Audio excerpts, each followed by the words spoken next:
Hello everyone, today I'll show you how to rotate a checkbox in a fillable PDF form using Foxit PDF Editor. This is my fillable PDF and I'll rotate this checkbox.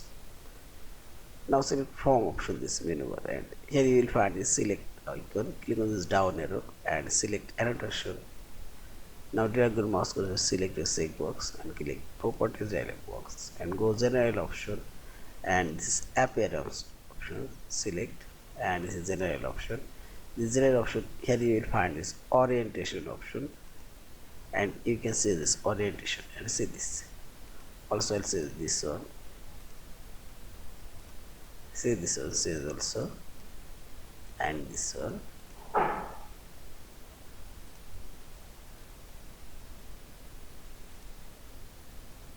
And see this. All of these checkboxes icon now change and rotated view now showing here. In this way you can change a checkbox, checkmark, rotation, angle.